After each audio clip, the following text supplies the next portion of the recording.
Yung mga manok. Kinulong kasi ulan ng ulan.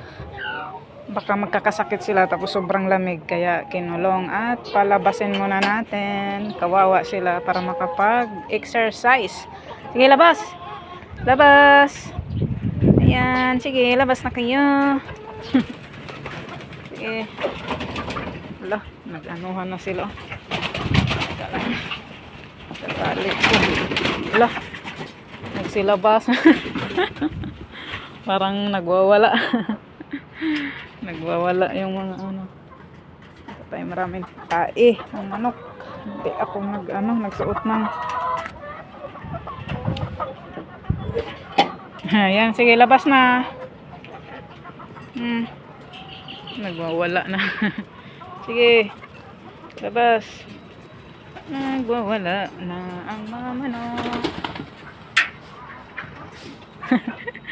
Nagtakbo-takbuhan na sila. Ala, may itlog oh. Ay, baka anuhin. Ala, may itlog doon oh. May itlog. Ilagay ko na lang doon. Kasi yung amo ko yung mag-ano dito kasi pinipili niya kasi yung ano, yung mga anong tawag doon. Pinipili niya yung mga makakapal ang balat. Inuuna yung pag-ulam yung mga ano, yung mga ilagay ko na lang dito. Ayan oh. Para hindi mabasag, baka anuhin doon sa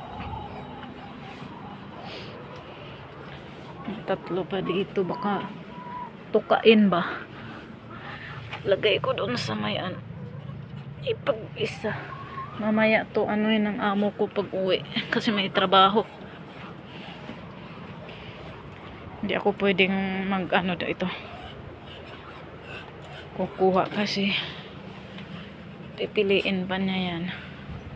Isiparit kasi. Ayan, may ano, ilan ang ano, marami-rami ang itlog ngayon ah. 1, 2, 3, 4, 5, 6, 7, 8, 9, 10, 11. May nag-ano pa 11. Mayroon pa. Wala, may ano dito, mayroon pa doon. Hindi ko na ano kasi masturbo sila pag mangitlog. Aray ko, ano ba naman to. Ayan, bye bye na guys. Bis na ako. Napakawalan ko na kasi tumawag yung amo ko, napakawalan. Ayun na oh, pumasok na yung 2 barako.